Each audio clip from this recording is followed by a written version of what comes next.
RIC Mais Notícias. Os candidatos Geraldo Alckmin, do PSDB, Marina Silva, da Rede, João Amoedo, do Novo, Álvaro Dias, do Podemos, Henrique Meirelles, do MDB, entram nesta última semana, antes da eleição, no desespero para que tudo não se defina no primeiro turno. O medo é do voto útil. Saiu a pesquisa do Ibope na noite de ontem. Jair Bolsonaro segue na liderança e o Ibope começou a arrumar o ponteiro. Bolsonaro já rompeu a casa dos 30 pontos. Diga lá, Mark. Deninha, Bolsonaro tem 31% das intenções de voto. No levantamento da semana passada, ele tinha 27%. Ele é seguido de Fernando Haddad, do Agora, PT. Veja só esse dado aqui, vou te interromper, Mark. O que aconteceu da semana passada para hoje para que o Bolsonaro tenha subido 4 pontos? 4 pontos. E ele só apanhou, né? Só apanhou no horário eleitoral. E o Haddad ter caído também, né? Então vamos aos números, depois a gente faz a reflexão. Então, retomando, Bolsonaro tem 31% das intenções de voto, seguido de Fernando Haddad, do PT, que se manteve com 21%, e por Ciro Gomes, do PDT, que oscilou de 12% para 11%. Geraldo Alckmin, do PSDB, se manteve em 8%, e Marina Silva, da Rede, foi de 6% para 4%. João Amoedo, do Novo, tem 3%. O paranaense Álvaro Dias, do Podemos, e Henrique Meirelles, do MDB, estão empatados com 2%. Cabo Daciolo, do Patriotas, tem 1%. Os demais candidatos não pontuaram. Brancos e nulos representam 12%, não sabem ou não responderam 5%. O Instituto também perguntou, Deninha, qual candidato o eleitor não votaria de jeito nenhum. Quem tem a maior rejeição é Bolsonaro, com 44%, Haddad, com 38% de rejeição, Marina Silva, com 25%, Alckmin, com 19%, Ciro, com 18% e Meirelles, com 10%. Bom, teve simulação de segundo turno nessa pesquisa também, Mark? Teve sim, Deninha. Para o segundo turno, Bolsonaro perderia para Ciro Gomes e para Geraldo Alckmin e empataria com Haddad e ganharia de Marina Silva, segundo o Ibope. Bom, essa pesquisa do Ibope, ela é a primeira deste instituto a lançar Bolsonaro para além de 30 pontos. Ele aparece com 31. Eu tenho dito que cada vez que eu vejo uma pesquisa do Bolsonaro, eu sempre somo pelo menos 10 pontos, que é o percentual real do Bolsonaro, porque tem muito eleitor com vergonha de dizer que vai votar no Bolsonaro. Não quer arrumar confusão, não quer treta, não quer. Fala, você vai votar em quem? Não, eu vou votar no Amoedo, que é o voto com borbulhas de espumante à beira da piscina.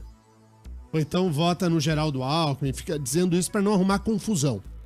Mas o percentual do Bolsonaro, e eu venho dizendo isso desde o início da campanha eleitoral, não é o que a pesquisa retrata. Porque o Bolsonaro tem um eleitor silencioso que no conforto da urna vai votar no Bolsonaro já no primeiro turno. Então a pesquisa ela não consegue identificar este eleitor, que é o eleitor do Bolsonaro, o eleitor com vergonha de se expor. Por outro lado, o Bolsonaro tem um eleitor muito barulhento, que é um eleitor militante, o que ganhou o apelido aí de Bolsominion, o que faz uma zoeira nas redes sociais. É o eleitor do PT, só que de amarelo. O candidato Haddad, esse tá no segundo turno. Se a eleição tiver segundo turno, se o Bolsonaro não ganhar já no primeiro, se nós tivermos eleição de segundo turno, quem disputará com o Bolsonaro será o candidato Fernando Haddad, do PT, que tem o seu público cativo, o público do petismo. Então tudo vai caminhando para uma eleição de 2 turnos. Só o que pode acontecer é uma migração desses candidatos, da Marina, do Álvaro, do Amoedo, do Henrique Meirelles, do Ciro, mais ou menos, mas do Geraldo Alckmin com certeza, para votar no Bolsonaro já no primeiro turno e matar a parada agora. O chamado voto útil. Ou é isso, ou é segundo turno entre Bolsonaro e Fernando Haddad. Sabe quando o carro da montanha-russa, Mark, ele tá subindo, tá lá em cima e chega a hora que ele vai descer, e que tu começa a sentir medo porque vai descer o carrinho? É assim que a gente tá. É assim, tá batendo a porta a eleição e, ao que tudo indica, o Brasil ficará nas mãos ou do Bolsonaro ou do PT. e é o que tem para o café da manhã. Essa pesquisa Ibope tem qual referência aí, Marcos? Olha só, a pesquisa foi encomendada pela TV Globo e o jornal O Estado de São Paulo. Ouviu 3.010 eleitores no sábado e no domingo. A margem de erro é de 2 pontos para mais ou para menos. Você veja que o Ibope já aumentou a estratificação, né? Tá em 3.010 eleitores. Na semana passada era uma pesquisa de 1.200 e pouco. Então, o Ibope também é malandrinho, no sentido de quem sabe fazer as suas pesquisas irem ajustando para mais perto da urna. A pesquisa da semana passada, eu disse aqui, tá muito distante da realidade. Essa tá mais perto. E acho que o Bolsonaro ainda vai além. E vale lembrar que tem um fato novo agora de verdade na eleição, que é a delação de Antônio Palocci, que rasgou o verbo contra o PT e principalmente contra Lula. Vamos falar da delação premiada de Antônio Palocci. Agora são 7 horas e 36 minutos. Mark Souza, quem autorizou a divulgação da delação do Antônio Palocci? O juiz Sérgio Moro, Daniel, ele entendeu que nesse momento não há mais prejuízo às investigações, a parte que foi retirado do sigilo. É importante frisar isso. São vários anexos, mais de uma dezena de anexos, aliás, bem mais de uma dezena de anexos. Só foi liberado o termo número 1. Só o número 1 já fez um estrago. Imagina quando vir à tona tudo. O que o Antônio Palocci diz? O ex-ministro dos governos Lula e Dilma Rousseff deu detalhes do suposto loteamento de cargos na Petrobras para arrecadação de propinas para campanhas do PT. O primeiro termo de sua colaboração com a Polícia Federal veio a público ontem, quando o juiz Sérgio Moro decidiu retirar o sigilo da delação por não ver riscos às investigações. Nessa delação, Deninha, Palocci contou à Polícia Federal que Lula teria conhecimento de esquemas de corrupção na Petrobras desde 2007. O ex-ministro disse, inclusive, os locais onde o ex-presidente teria tratado pessoalmente das indicações políticas da companhia. Palocci afirmou que em fevereiro de 2007, logo após a sua reeleição, Lula o convocou ao Palácio da Alvorada em um ambiente reservado no primeiro andar para, bastante irritado, dizer que havia tido ciência de que diretores da Petrobras, o Renato Duque e o Paulo Roberto Costa, estavam envolvidos em diversos crimes no âmbito das suas diretorias. Palocci disse que daí então, Denis, nessa conversa, ele lembrou a Lula que o próprio ex-presidente era o responsável pelas nomeações e também relembrou a Lula que os dois diretores só estavam agindo de acordo com os parâmetros, esse é o termo que o Palocci usa na delação, os parâmetros que já tinham sido definidos pelo próprio Partido dos Trabalhadores e pelo Partido Progressista. Ou seja, trocando em miúdos, Palocci falou, amigão, você os colocou lá para eles fazerem exatamente o que estão fazendo, que é arrecadar propina para a campanha. O ex-ministro explicou que acredita que Lula agiu dessa forma porque as práticas ilícitas dos diretores da estatal tinham chegado aos seus ouvidos e ele queria saber qual era a dimensão dos crimes. E também se Palocci aceitaria a versão de que Lula não sabia de nada. Segundo Palocci, essa prática era empregada por Lula de forma muito comum. Ele afirmou, Denis, mais de uma vez que Lula é dissimulado, disfarça ser o que não é, e costumava reclamar e até esbravejar sobre crimes que chegavam a ele, mas que só aconteceram porque Lula os autorizou. Palocci contou ainda que Lula deu ordens específicas para usar propina cobrada da exploração do pré-sal na campanha de Dilma Rousseff. Os valores ali, né, que o Palocci citou, somando, chega a dar 1,4 bi, com B de bola, 1,4 bilhões em dinheiro sujo usado na campanha de Dilma Rousseff, segundo Palocci.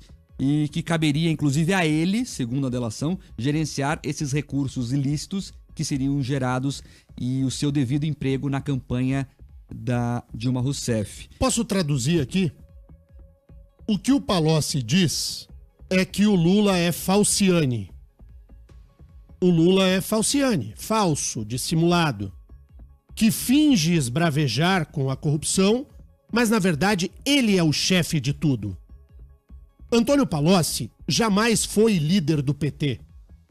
Antônio Palocci foi sempre instrumento de Lula. Antônio Palocci serviu a Lula e depois a Dilma, e Dilma serviu a Lula, como a Haddad agora é instrumento de Lula. Lula é bandido, Lula é corrupto, Lula não vale nada. Lula tá na cadeia, está preso porque não vale um pacote de bolachas. O Lula é criminoso. E o Lula usa sempre de seus instrumentos para fazer aquilo que Lula, no exercício do poder, sempre fez. Roubou dinheiro público pela causa do PT, para perpetuação no poder, naquele esquema que nós conhecemos desde o tempo do Zé Dirceu. Então, houve desvio de dinheiro pela causa, para a tomada do poder.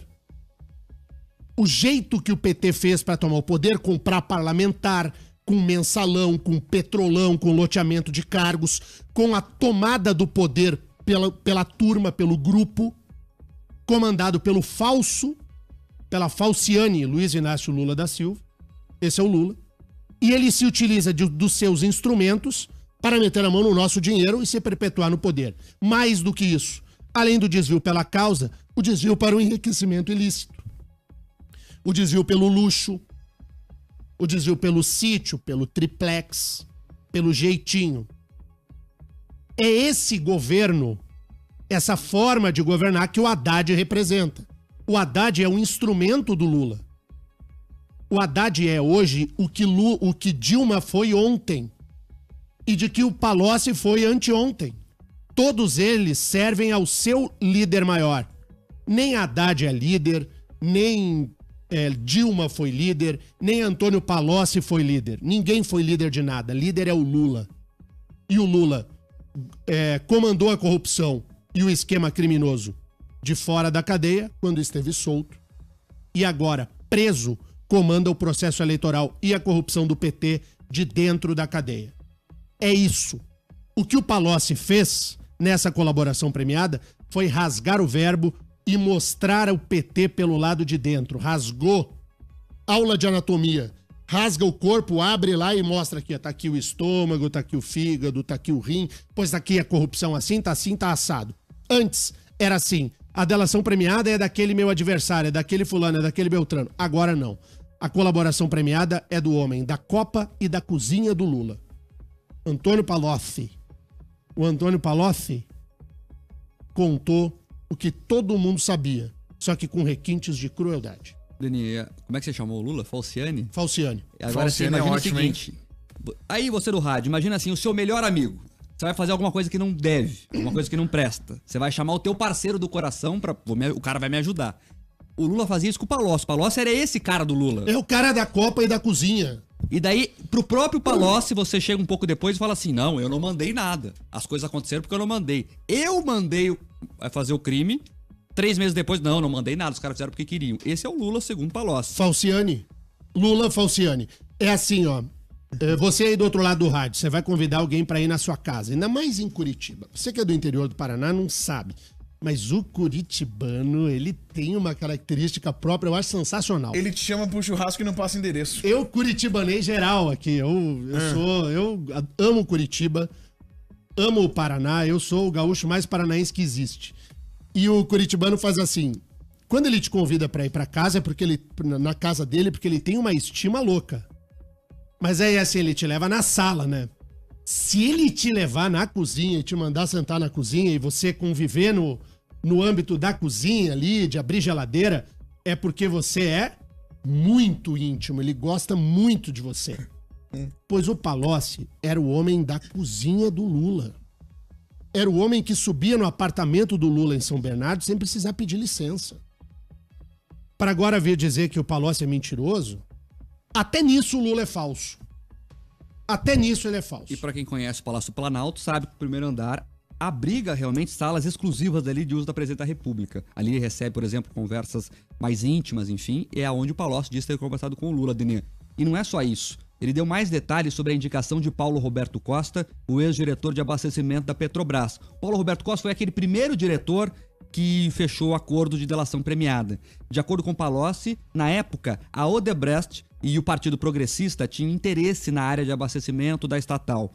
Lula, então, teria decidido resolver os dois problemas indicando Costa. E isso também visava garantir espaço para ilicitudes, esse é o termo que ele usa, ou seja, crime de corrupção, como atos de corrupção, e atendia tanto a interesses empresariais quanto partidários. Palocci também contou que o ex-diretor de serviços, Renato Duque, participou de uma estranha entrevista prévia com Silvio Pereira, então secretário-geral do PT, para alinhar a sua atuação em prol do partido. Denê, esse tema é muito importante porque veja só como o PT agia. Ele entrevistava as pessoas para dizer, se não seguir conforme a cartilha, você não ganha o cargo. Isso é mais do que provado o esquema engendrado na Petrobras. Já na diretoria internacional da estatal, Palocci contou que houve pressão do MDB pela nomeação do diretor da área e que a bancada do MDB mineiro, com apoio de Henrique Alves, Eduardo Cunha e Michel Temer, conseguiram nomear Jorge Gelada para a diretoria. E logo em seguida que o Gelada ganhou o cargo, Denian, o PMDB fechou um contrato com a Odebrecht com larga margem para propina. Os 3 diretores citados por Palocci, Paulo Roberto Costa, Renato Duque e Jorge Gelada, foram presos e condenados por corrupção na Petrobras. Palocci ainda, Denian, falou sobre corrupção em outras áreas do governo. Olha esse dado. Disse que estima que das 1.000 medidas provisórias editadas nos 4 governos do PT, em pelo menos 900 houve pagamento de propina. Então, de 1.000 medidas provisórias, 900 houve pagamento de propina. E que havia uma destinação de recursos para entidades fantasmas e programas sociais também eram fraudados. O acordo de Palocci foi fechado com a PF no fim de abril e homologado pelo Tribunal Regional Federal de Porto Alegre. Ele está preso desde 2016 e tem uma condenação a 12 anos de prisão por corrupção passiva e lavagem de dinheiro. Bom, Antônio Palocci a gente conhece. É o homem que serviu ao Lula e que abriu a caixa de ferramentas. Eu quero observar apenas um ponto de tudo que nós falamos aqui. Só não enxerga aquele que é cego por opção, por paixão ideológica. Ah, o cara é apaixonado ideologicamente, ele não quer enxergar. Tudo bem. Cada um sabe, é dono de si. Mas se você baixar o seu olho e ler a colaboração do Palocci, se você acha que é isso aí que o Brasil precisa, de novo, tudo bem. Eu acho que conscientemente, sem paixão, ninguém vai. É impressionante a lama. E esta é apenas a primeira parte da colaboração premiada do Antônio Palocci. Agora, o PT tá pistola, para usar a expressão do Terribas, mas tá pistola com o fato de ter divulgado isso, né, Mark? Estão reclamando muito, Denian. Na verdade, eles falam que é um golpe do juiz Sérgio Moro divulgar isso a menos de uma semana das eleições. Em nota, o partido acusou Sérgio Moro, abre aspas, de ser responsável por uma interferência arbitrária e ilegal no processo das eleições ao dar publicidade às mentiras de Antônio Palocci, que não tem credibilidade nem moral para falar sobre o PT, fecha aspas. Segundo o partido, a delação é mentirosa e tão desprovida de provas que foi rejeitada pelo Ministério Público e sequer pode ser usada na ação penal. A presidente do partido, a senadora Gleisi Hoffmann, disse pelo Twitter que, abre aspas, Moro não podia deixar de participar do processo eleitoral. A ação política é da sua natureza como juiz. Vai tentar pela enésima vez destruir Lula. Tudo que consegue é a autodestruição. A manobra de Moro, uma vergonhosa chincana, é mais uma prova de desespero daqueles que usam o aparelho do Estado nos últimos anos para tentar destruir Lula e o PT, e agora vem, né, que a verdadeira justiça será feita pelo povo nas eleições, fecha aspas. Tem um exemplo de como Lula é falciane? Em 28 de abril de 2017, nós estamos em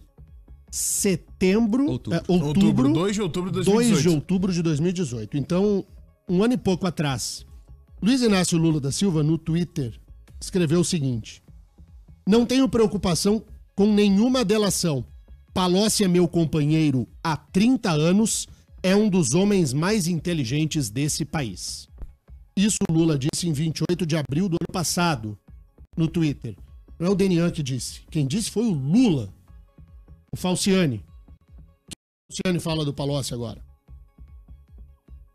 Ele é mentiroso, né? Mentiroso, que não tem blá, blá, blá, blá, blá, mimimi, aquela conversa que a gente sabe.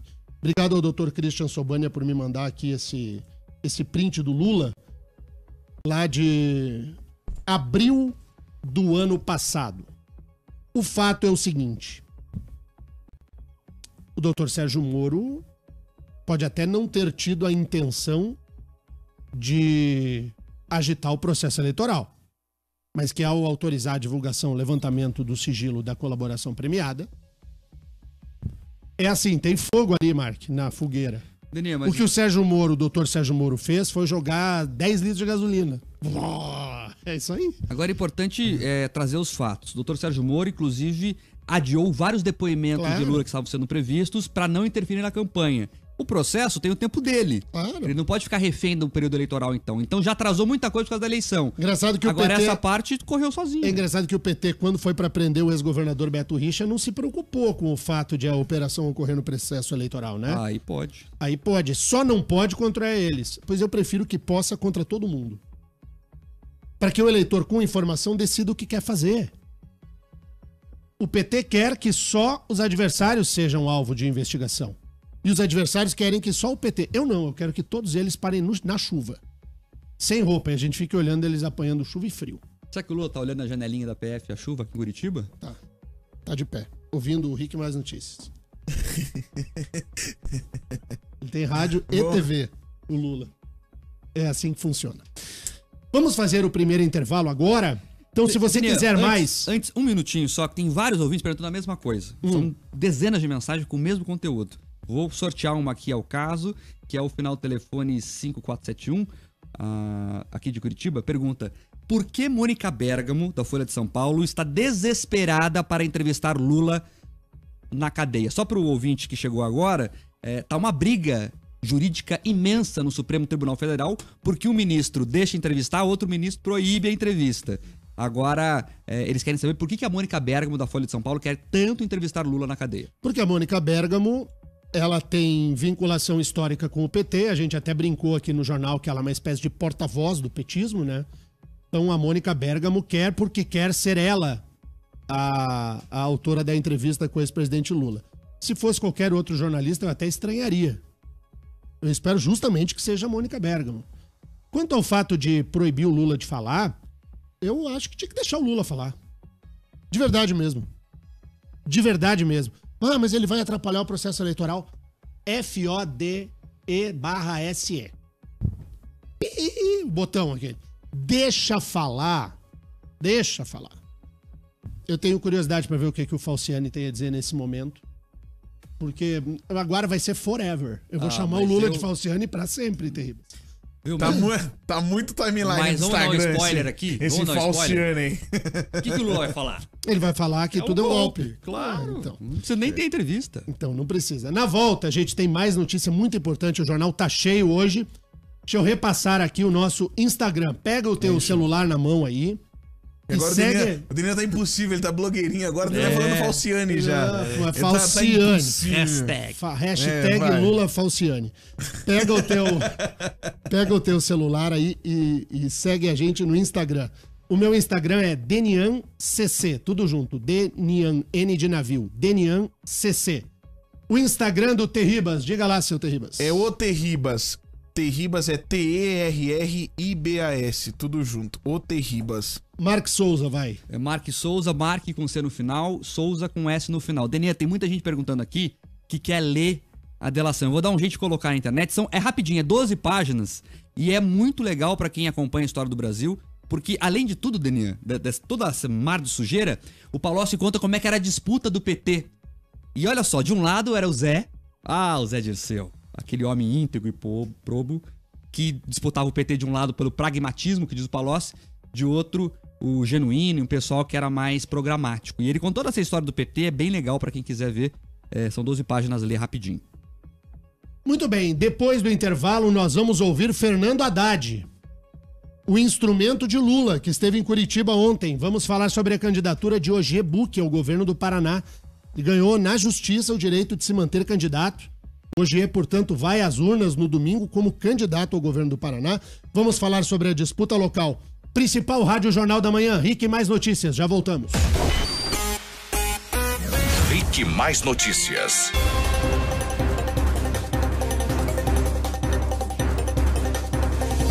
Rick Mais Notícias aqui na Rede Jovem Pan, muito obrigado pela sua audiência. Você está ligado no principal Rádio Jornal da Manhã, aqui no Paraná.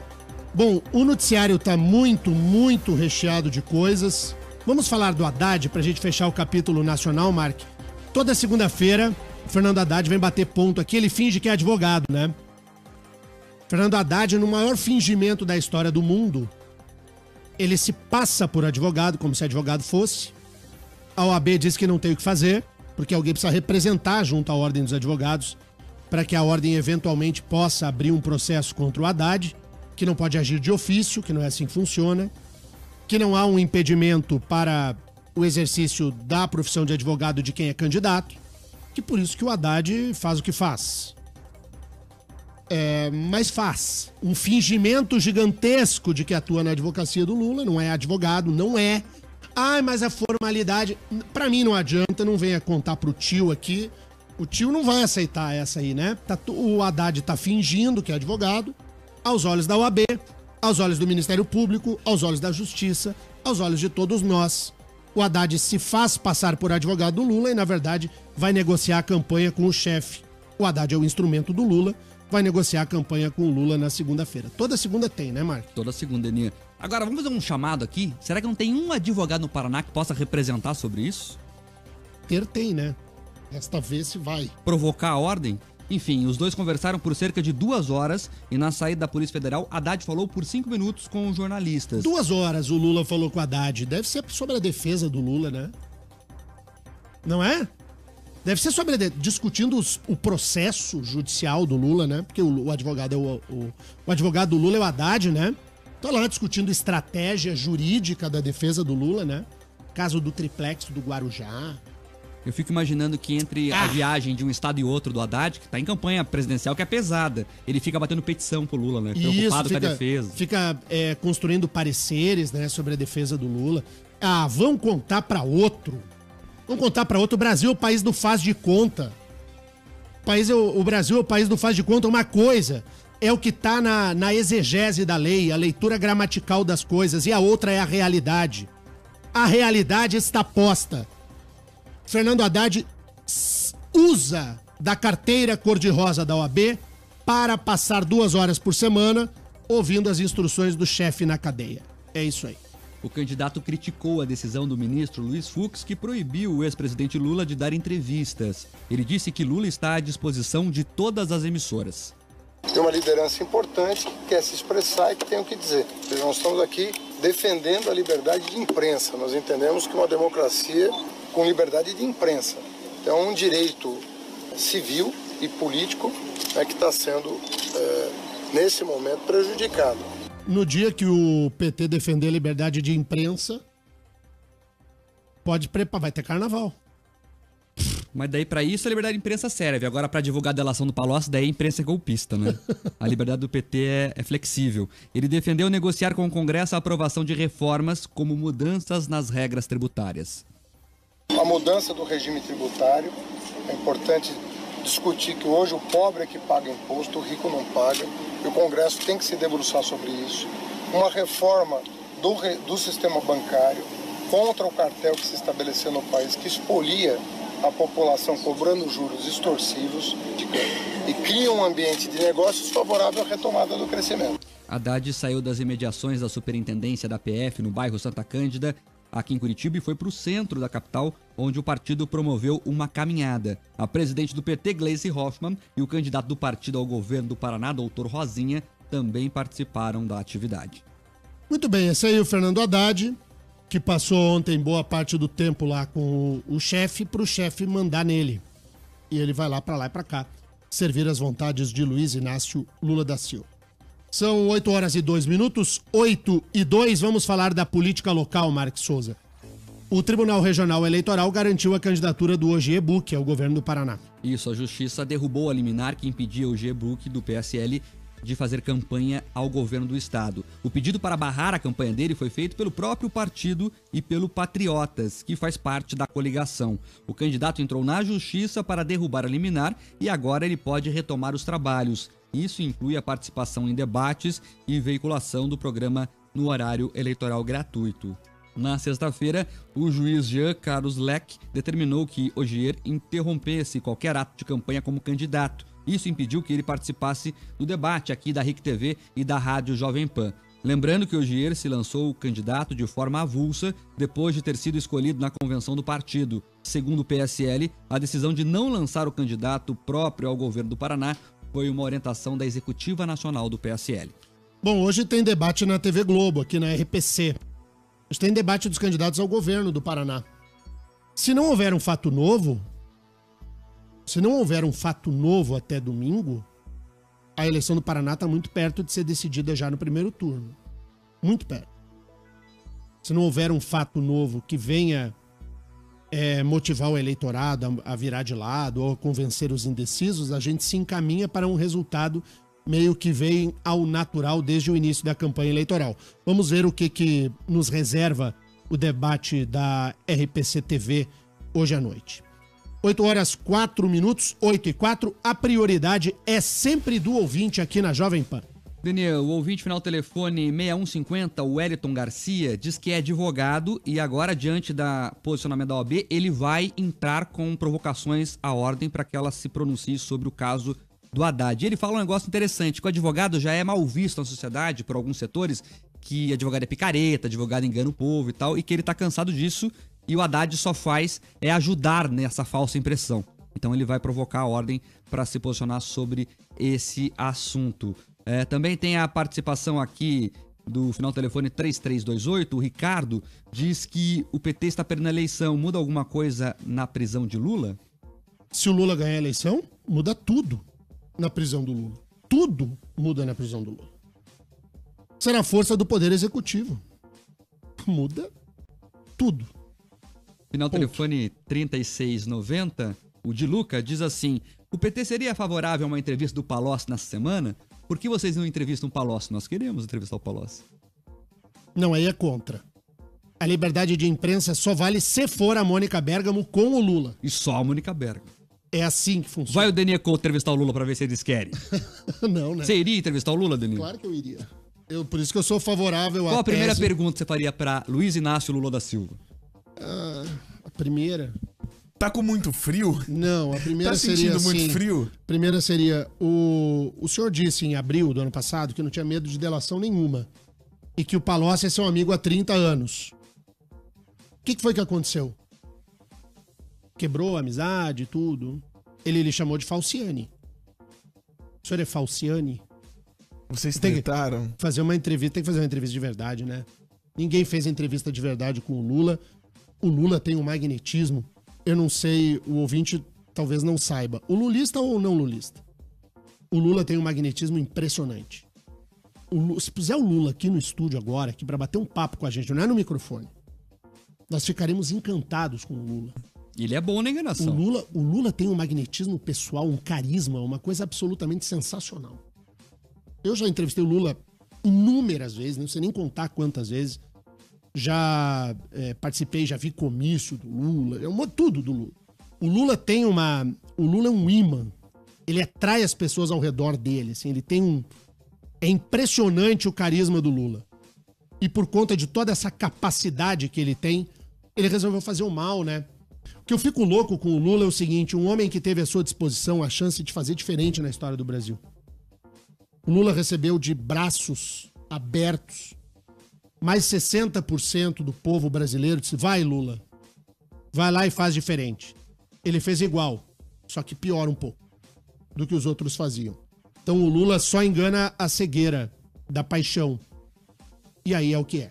O que mais, Mark? Daniel, muitos ouvintes aqui participando com a mesma corrente, eles encaminham aqui que é uma fake news, é importante esclarecer sobre isso. Um deles é a Márcia, final telefone 6881. Sobre um chamado voto parcial. Essa corrente fake news diz assim, que se você votar só para presidente, o voto seria anulado. Se você votar em branco para todos os outros cargos e só votar para presidente, o voto seria anulado. E perguntando se isso é verdade ou não. Gente, olha só, não cai nessas correntes de Facebook, de WhatsApp. É tudo mentira. É tudo mentira, tudo mentira. Ah, se você mais de metade da população anularem o voto, a eleição também será anulada. É tudo mentira. Se toda a população resolver anular o voto e 8 pessoas votarem, as 8 que votarem vão decidir o futuro do país. É assim que funciona. Você vota em quem você quiser e você anula o voto que você quiser, ou vota em branco em quem você quiser. Você aí do outro lado do rádio, eu, o Mark, o Terribas, todos nós somos donos do nosso voto. Vota conforme a tua consciência, com inteligência, com reflexão e pronto. Não cai em corrente de fake news. Não é nada disso. Vai lá e vota. Vota com consciência. Lembra que o teu voto para deputado estadual e deputado federal é voto proporcional, que você pode votar num e eleger o outro. Dá uma olhada na lista da coligação do teu partido para ver se tu não vai votar em um e eleger um outro. Que no Brasil se consegue fazer coligação na proporcional, o que é a maior das barbaridades. Então toma cuidado aí para ver do teu voto para deputado. Escolhe algum deputado que possa fazer a diferença. Não vota naqueles que só vão lá para se lambuzar com o dinheiro do poder. Tenta escolher gente que seja capaz de promover alguma mudança que seja efetiva na nossa vida. Vota direitinho, dá tempo de você fazer uma consulta que vale a pena. Nós temos 2 senadores para eleger. Talvez a eleição mais difícil de todas no Paraná seja de senador. Meu Deus do céu. Olha o que é a lista dos candidatos ao Senado. Eu tenho vontade de ir pra chuva e chorar quando eu vejo a lista dos candidatos ao Senado. Gente amada. Mas vocês viram o showzinho que o Lula do Paraná deu ontem, o Requião? O Requião é o Lula do Paraná, né? Quem é a representação do Lula no Paraná? O Requião. Ninguém é mais Lula do que Requião. Ninguém. Ah, nem a Glaze? Não, a Glaze, ela é o Lula quando tá louquinho. Quando tá zureta, é a Glaze. Mas o Lula da prática é o Requião, né? Tem alguém mais falciane na política do Paraná? Assim, de dar discurso de um jeito e agir de outro do que o Requião? Não há, né? Eu não vou falar sobre isso sob pena de interferir, não quero interferir na vontade livre do eleitor. Aliás, quer votar no Requião, vai lá e pimba! Requião, você tem autonomia do seu voto. Mas que o Requião discursa, dá a cara pro discurso de um lado e vota do outro... Você sabe que uma das perguntas que mais fazem pra mim, que fala assim, pergunte para o Denian. Meu Jesus. É o seguinte, se caso o Haddad eleito, ele pode realmente tirar o Lula da cadeia? Ele, Haddad, ele não. Pode. Ele, Haddad, não. Mas não nos enganemos, né? O Brasil é um país presidencialista. Então o presidente não pode tirar o Lula da Não, cadeia. o quê? Vai pegar uma caneta e vai dar uma canetada? Não, não pode. Mas a democracia, ela não funciona só na caneta. Eu viro... Vamos fazer uma leitura assim. Eu não quero isso pra mim, que ninguém interprete. Isso é só um exemplo, tá? Pelo amor de Deus. Deus, eu não quero pra mim, tá? Ouviu? Ouviu. Amém. Virei diretor-geral da Jovem Pan. Pá! Eu mando na Jovem Pan do Paraná, mando e com a minha caneta eu faço o que eu quero. Terrível. Você acha que você ia se dar bem na Jovem Pan ou não? Sério, assim, falando sério. Eu viro o chefão, o dono da caneta, do dinheiro, do poder, de tudo. Você acha que você ia se dar bem? Eu acho que sim, né? Ia, né? Porque a gente É a muito mesma brother. Você ia se dar muito bem na Jovem Pan se eu virasse o chefão todo. Sim. Eu te conheço, eu gosto de você é um puta profissional, tá? Ia ser, tá. O Haddad é presidente da República. Quem é o amigão do Haddad? É o Lula. Você acha que o Lula vai se dar bem? É só ligar o Lé e o Cré. Pim, ligou. É assim que funciona. Você tá no Brasil e eu... Intervalo. Na volta tem uma entrevista bem bacana. Rick Mais Notícias.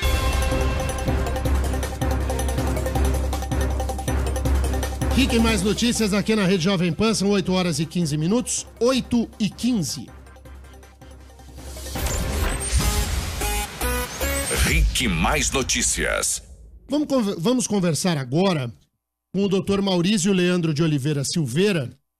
Ele é da Master Medical Group, que é uma instituição de medicina especializada em medicina sexual masculina. Segundo a Sociedade Brasileira de Urologia, 6 em cada 10 homens com mais de 40 anos, 6 em 10, já tiveram problemas relacionados à disfunção erétil. É um assunto que a gente traz ao jornal porque a gente tem falado muito de questão feminina, todo tempo, né?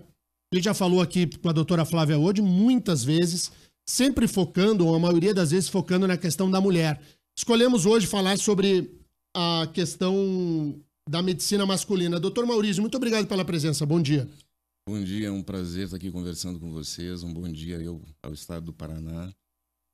para a gente trazer informações aí a respeito da vida sexual masculina. Qual o tamanho do preconceito que ainda se tem em torno do tema, né? Porque quando esse assunto veio à pauta, imediatamente, eu que tenho preconceito zero sobre qualquer coisa, quando eu vi a pauta, eu digo, opa, por que isso, né? Nós temos, naturalmente, a cabeça masculina, ela tem preconceito até de se procurar auxílio médico no que toca a esse assunto, doutor?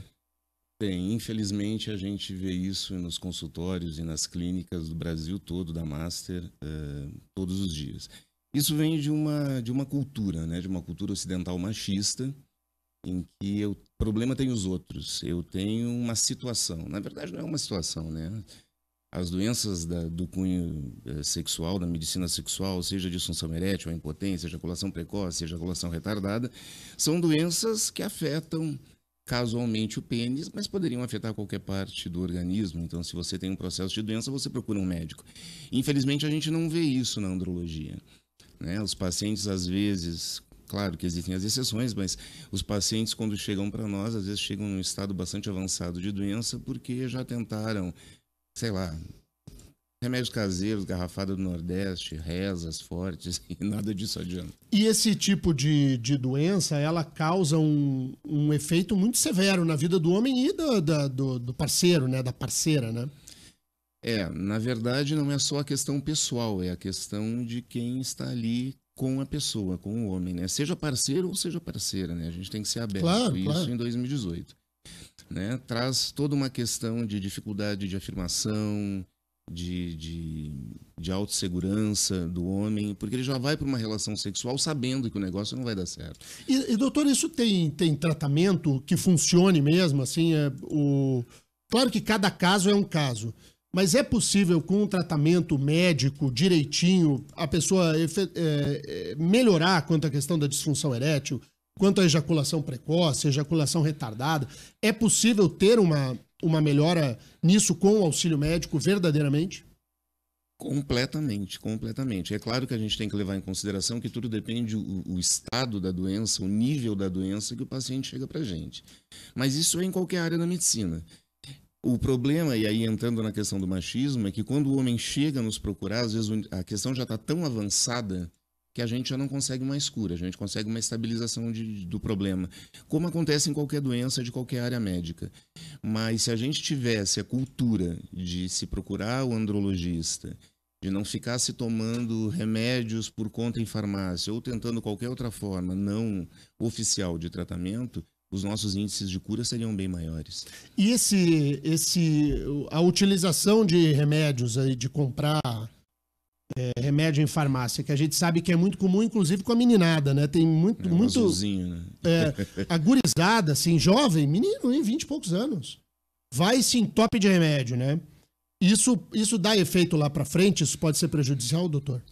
Algumas coisas em relação a isso. Primeiro, todas as medicações vendidas em farmácia, elas não são curativas, né? Eu costumo usar uma brincadeira no consultório e dizer para os pacientes que o azulzinho é a dipirona do impotente, por exemplo. Eu tomei o azulzinho, ele vai me dar um efeito, passou o efeito da medicação, volta tudo a ser como era. E isso leva a alguns problemas. Primeiro porque a relação sexual fica na dependência de uma medicação que não é oficial e na grande maioria das vezes não é receitada por um profissional, por um médico. Isso faz com que a doença progrida e o paciente tenha a falsa ilusão de que ele está tratando alguma coisa, quando ele não está tratando nada. Ele só está, bem pelo contrário, apertando o acelerador ali da questão. Os tratamentos específicos e curativos, contudo, é importante a gente relembrar que cura em medicina é uma coisa muito complicada de a gente falar, porque eu estou falando de um processo de doença e as doenças têm a sua evolução biológica natural, mas o processo de cura depende de atuação médica.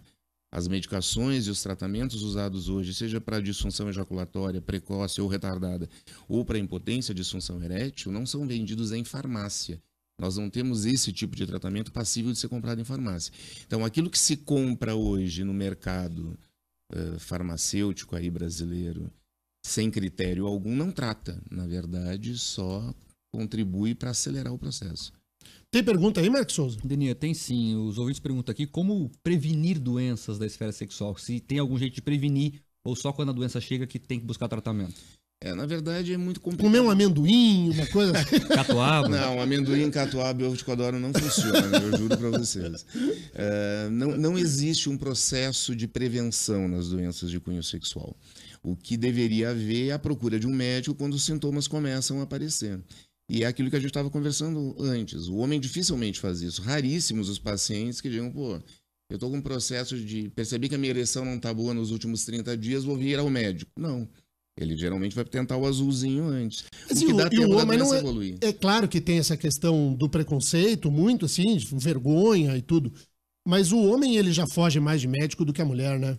O homem, para ir no médico, o cara tem que estar... O Jesus tem que estar chamando pro cara ir no médico. Mulher vai mais regularmente. E essa questão faz ainda mais difícil. As clínicas, doutor, e a sua clínica, ela é uma clínica especializada nisso. Como que é o nome da sua clínica? Master Medical Group. A Master Medical Group. Na Master, há um sigilo quanto ao paciente? Ele vai ter um certo resguardo ou ele vai se expor assim, se ele precisar procurar auxílio médico? Na verdade, não é um certo sigilo, ele vai ter total sigilo. Né? As próprias salas de espera da clínica são salas individuais, até porque a gente sabe que a gente passa por essa questão do preconceito, né? Da questão machista, de que eu vou me expor. Na verdade, não é uma exposição, é gostar-se de si próprio, né? Usando aí um termo redundante aí do português. É procurar aquilo que vai lhe fazer bem. Se você tem qualquer problema de saúde, você procura um médico. Se você tem uma hipertensão, um diabetes, você procura um médico. Infelizmente, na andrologia, a gente não vê isso. Claro. Tem vários ouvintes aqui perguntando, doutor, sobre o tempo da relação e o que é considerado ejaculação precoce ou não. A ouvinte final do telefone 0259 diz que contou, o marido dela leva de 5 a 7 minutos, por exemplo. Se isso é considerado, por exemplo, muito rápido, muito devagar, qual que é o tempo considerado para se preocupar? Para essa ouvinte, infelizmente, eu vou dizer que o marido dela deve ser um ejaculador precoce. O tempo mínimo de uma relação normal, usar o termo normal também é uma coisa complicada, né? Mas vamos dizer de uma relação considerada normal, é 10 minutos. Qualquer homem que ejacule num tempo inferior de 10 minutos após penetração bate, a princípio, o diagnóstico de ejaculação precoce. E aquele que leva mais de 30 minutos de ejaculação retardada. As duas coisas são doença, precisam ser tratadas. E como é que é o tratamento da ejaculação precoce? Medicamentoso. A gente faz um tratamento que dura em torno de 6 a 8 meses. É claro que depende do grau em que a doença chega pra gente, e a gente consegue excelentes estabilizações. Se é no início da manifestação, a gente pode conseguir até a cura, mas isso vai depender do momento em que o paciente chega Eu pergunto que várias mensagens nesse sentido, se o tratamento é mais psicológico ou se ele é um remédio. Na verdade, até é interessante a gente falar sobre isso. Ejaculação precoce, distúrbio de ereção, ejaculação retardada não são doenças psicológicas, são doenças orgânicas, que envolvem uma questão psicológica importante, e essa questão psicológica acaba piorando a manifestação da doença. Mas eu estou diante de uma doença orgânica. Se não, o psiquiatra curaria. E a gente não vê isso. Muito bem, eu quero agradecer muito aqui a presença do Dr. Maurício Leandro de Oliveira Silveira, da Master Medical Group, que é especializada em medicina sexual masculina. Obrigado pela presença aqui, doutor. Foi bacana a conversa. Eu agradeço aí a oportunidade de trazer essa informação e pedir aos homens que eventualmente, se tiverem com algum sintoma, procurem tratamento médico, procurem a Master Medical Group, a gente está lá para ajudar. Como é que acha a clínica, doutor?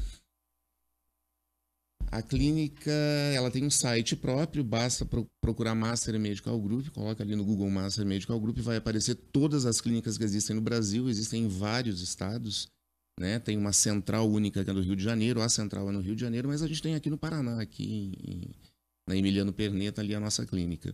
Basta entrar, procurar, marcar e a gente vai estar lá esperando vocês. Legal. Terribas, vamos nessa? Vamos embora então, né? Então tá bom. Fechou? Tá bom o Rock Pop hoje ou não? Ah, tá muito bom. O Rock Pop sempre tá bom, né? Então tá bom. O Rock Pop sempre tá bom. Fechou. Sigam a gente no Instagram. É isso aí. Denian CC é o meu. Denian, tudo N de navio. Denian CC. Segue aí, meu. Pega o teu celular e marca a gente. Mark Souza, marque com C mudo no final, Souza com S. E O Terribas, T-E-R-R-I-B-A-S. O Terribas, Mark Souza, Denian CC. Valeu, gente. Nós voltamos amanhã com o Rick Mais Notícias.